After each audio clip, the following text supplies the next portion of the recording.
Caption দেখে নিশ্চয়ই বুঝতে পারছেন আমি আজকে কি রান্না করব। আসসালামু আলাইকুম এভরিওয়ান, আপনারা দেখছেন my daily life and welcome to my channel. হ্যাঁ, বুঝতে পারছেন আমি বট ভুনা করব, আর সেজন্য ফ্রিজ থেকে বের করে নিলাম বট আর নারকেল। আমার ফ্রিজটা অনেক নোংরা হয়ে আছে, আর এটাকে আমি পরীক্ষার পর এসে তারপরে পরিষ্কার করব, কারণ এই মুহূর্তে আমার পরিষ্কার করার মতো এত সময় নেই। তারপর যেহেতু নারকেলটা ডিপে ছিল, এই জন্য আমি গরম পানি দিয়ে ওটাকে ভিজিয়ে রেখেছি, পরে ওটাকে আমি পেস্ট করে নিব, আর নারকেলের যে দুধটা বের হয় ওটা ছেঁকে নিব। তো এখানে বাজার আনা হয়েছিল, আমি ওটাকে বের করিনি, পরে এখন যেহেতু লাগবে তাই আমি ওটাকে আলাদা করে নিচ্ছি। আর পেঁয়াজ কেটে নিব অনেকগুলা, কারণ যেহেতু আমি চলে যাচ্ছি হলে, আমার হাজবেন্ড বাসায় একাই থাকবে, আর ওর কাটাকুটি করে রান্না করতে কষ্ট হবে, সেই জন্য। আর এই পেঁয়াজগুলা কি অনেক দিন পর্যন্ত ভালোও থাকে না, ভিতর দিয়ে নষ্ট নষ্ট হয়ে যায়, যার কারণে আমি কোনো রিস্ক নিতে চাইনি, তাই কেটে রেখে যাচ্ছি ডিপে, অনেক দিন পর্যন্ত ভালো থাকবে।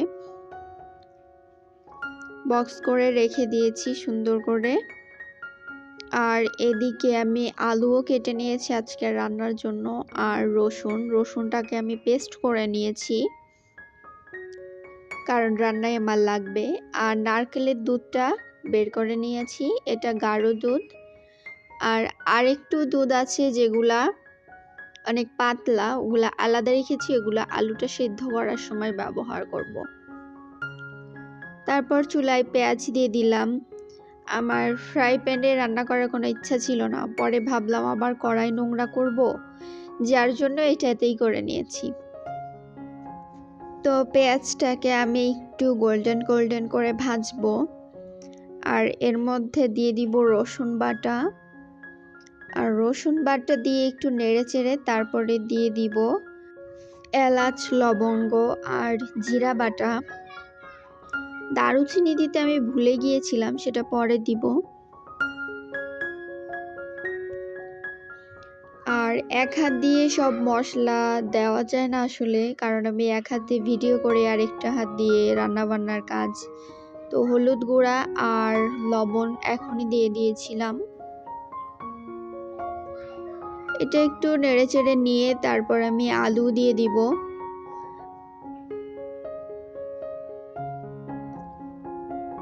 এই বট ভুনাটা আমি আগে করিনি কখনো নারকেলের দিয়ে, আম্মু রান্না করতো, অনেক পছন্দ ছিল। তো ফ্রিজে যেহেতু নারকেল ছিল, আর নারকেলটাকে এতদিনের জন্য রাখাও যাবে না, কারণ আমার হাজব্যান্ড তো জীবনেও রান্না করবে না ও নারকেল বের করে এভাবে। তো যে পাতলা দুধটা ছিল নারকেলে, সেটা আমি এই পর্যায়ে দিয়ে দিয়েছি, আর হালকা সিদ্ধ হবে এটাকে।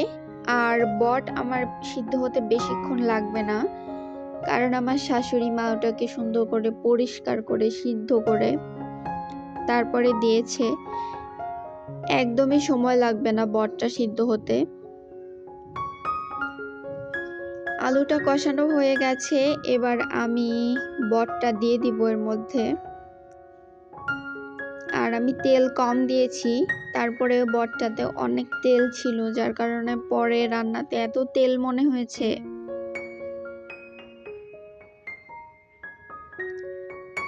তো এক হাত দিয়ে ক্যামেরা ধরে আসলে অন্য হাত দিয়ে নাড়ানাড়ি করতে গেলে ভিডিওগুলো অনেক মনে হয় যে কাঁপছে, যার জন্য এরকম করা হয় না। আর বাকি অল্প একটু যে নারকেলের দুধ ছিল পাতলাটা, সেটা আমি এই পর্যায়ে দিয়ে দিয়েছি। আর গাঢ়টা ব্যবহার করব রান্নার শেষের দিকে, তাহলে মনে হয় আমার কাছে নারকেলের দুধের যে স্ট্রং ফ্লেভারটা আছে সেটা খুব ভালোভাবে পাওয়া যায়। এই পর্যায়ে আমি কয়েকটা কাঁচা মরিচ দিয়ে দিয়েছি, ফালি করে দিয়েছি, কারণ আমার মনে হচ্ছিল একটু মরিচ কম আছে, ঝাল কম আছে। আর এরপর পরে দিয়ে দিব নারকেলের যে গাঢ় দুধটা, ওটা দিয়ে আমি বেশিক্ষণ আর রান্না করব না, পরে নাড়তে গিয়ে দেখি আমার আলুটা একটু কম সিদ্ধ আছে, সেজন্য আমি ঢাকা দিয়ে রেখেছিলাম এটাকে অনেক সময়।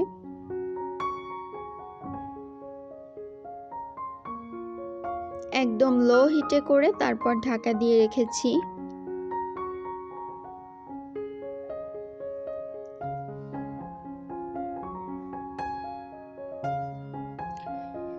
এবার আমি একটু ঢেকে রাখবো এটাকে।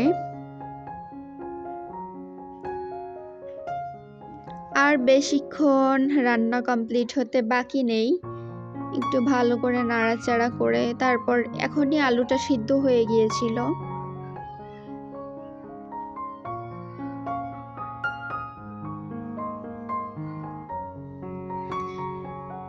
আর ২-৩ মিনিট পরে তারপরে এরকম একটা লুক এসেছে। এখনই আমি নামিয়ে নিব এটা, আর রান্না করব না।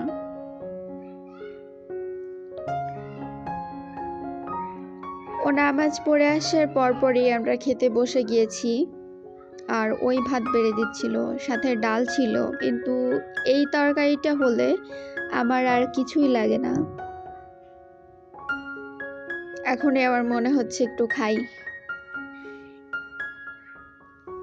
তো এতক্ষণ যারা সাথে ছিলেন সবাইকে অনেক ধন্যবাদ ভিডিওটা দেখার জন্য। আল্লাহ হাফেজ।